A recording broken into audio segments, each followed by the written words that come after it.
Spencer Middleton's hands were shackled to a steel eye plate that had been lazily welded onto the metal table in the center of the interrogation room. It was barely larger than Roger's supply closet. One light overhead, no window, 2 folding chairs, and a plastic camera tripod in the corner closest to the door. They had put him in an orange jumpsuit a couple of sizes too big, and somebody had roughed him up pretty good. He had a swollen shiner on his left eye that blended into the purple bruises covering most of his face. When he saw me, he grinned. Well, you don't look like a lawyer. And you sure as hell ain't a cop. Let me guess. You're the newest one they sent to kill me. I took a second to gain a sense of the man I was about to talk to. The clock was ticking down 20 minutes, but those first brief moments set the trajectory and could make all the difference. Here I was just a few feet away from the asshole that had probably killed my niece, and I needed to figure out a way to pry information from him. I was coming into this with nothing. No carrot, no stick, so how do I trip him up? Hell, maybe he'll just give me what I want out of the goodness of his heart. I'd done a little research on the drive over. Spencer was a local who had disappeared a while back and joined the army.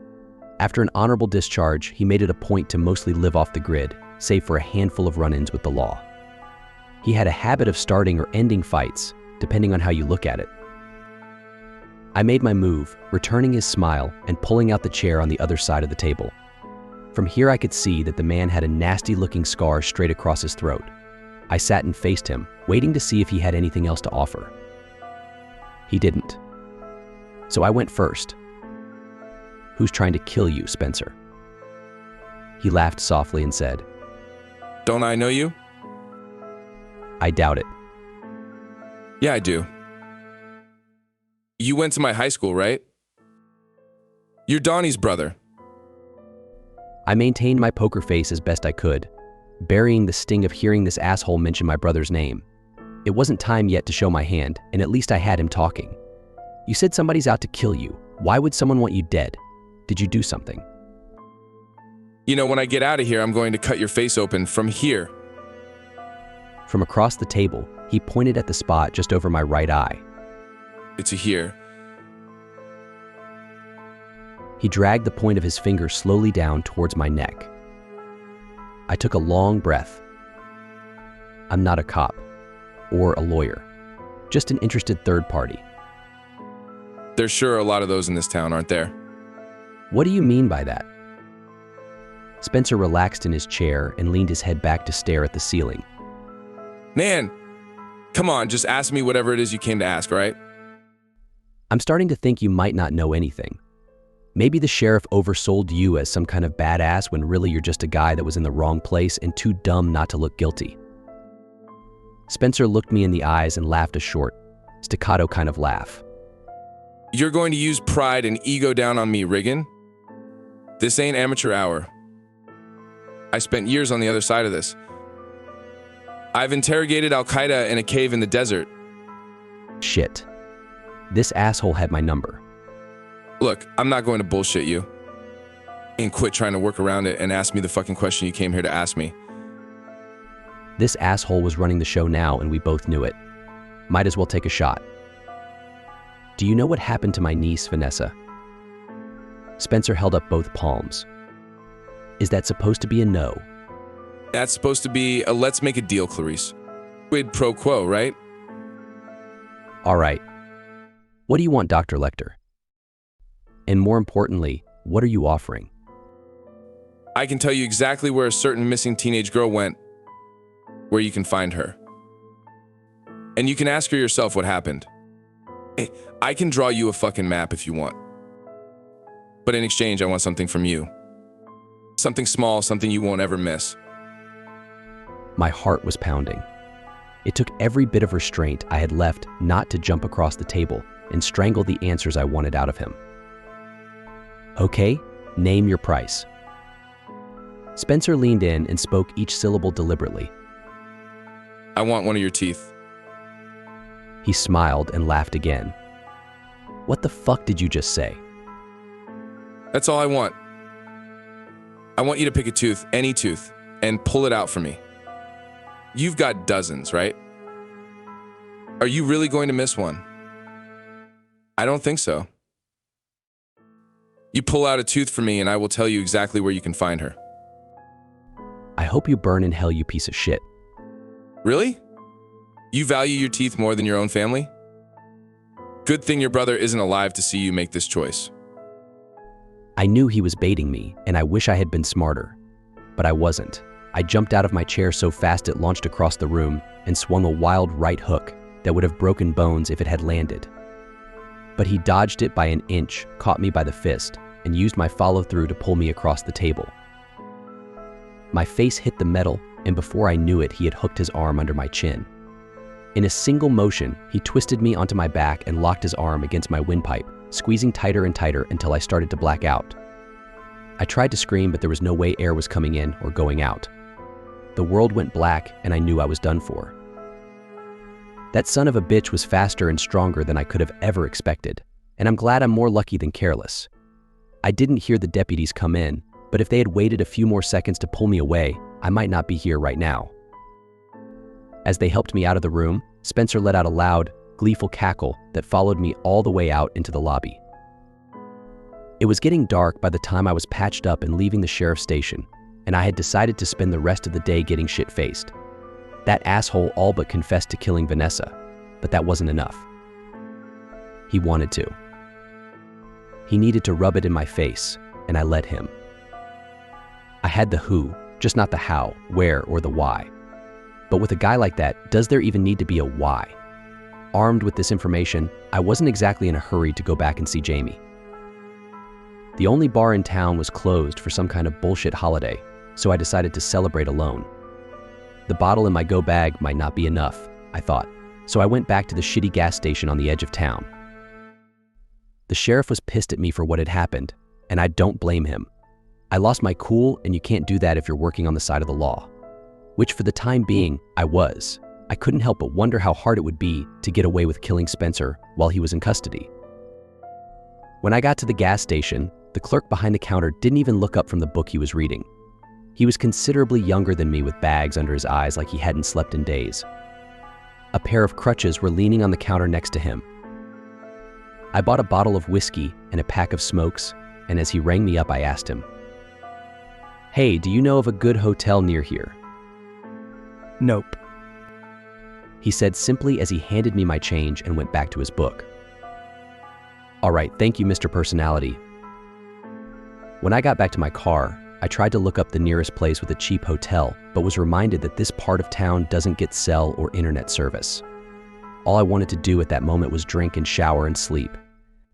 After a minute of thinking about it, I decided I could do with 2 out of 3. After getting sufficiently inebriated, I put my seat into a reclined position and fell into a deep, dreamless sleep. I woke up the next morning, still a little drunk, to the sound of my cell phone ringing. When I checked the caller ID, I couldn't understand what I was seeing. Donnie, cell. It rang a couple more times while I sat up and tried to wrap my head around the moment. Where was I again? My car? What happened yesterday? The weight of it all came crashing back into place in an instant. Vanessa's killer was sitting in a cell somewhere laughing at me. The phone continued to ring. I looked again, but this part still didn't make sense. Who was calling me from my brother's phone? And how? I answered. "Hello, who is this?" Hey, Eric. It's been a while, huh? What the fuck? What the fucking fuck? Who is this? I'm not sure how long I've got. I've been trying to get through to one of you for a long time. I asked you a question. Who is this? You know who this is, Eric? My brother is dead, and when I find you, I'll make sure you are too. Always got to be the badass, huh? Remember Merlin? Merlin. Hadn't thought about him in a long time. When we were kids, sometimes we would play superheroes. We'd take turns being the bad guy, and I always wanted to be Batman or Wolverine, but Donnie always wanted to be a wizard named Merlin. He started his own mythology around the character, a time-traveling wizard that rode a motorcycle. When I got a little too old to play make-believe, he started drawing comics about the guy. I never told him, but I found them and read a few, and they were impressive. Anybody could know about Merlin. Would anybody know that I stole a car my junior year and you took the blame for it? A chill ran down my spine, and suddenly the car felt way too cramped for me. I opened the door and tried to step out, but a dizzy spell almost put me on my ass. I held onto the roof of the vehicle until it passed. Then I put the phone back to my ear. Who is this? I told you, it's me. Tell me the truth. You're looking for Vanessa. You've got to find her. I watched my brother die. I saw his body get put into the ground. I died. And then they came for me and they put me here.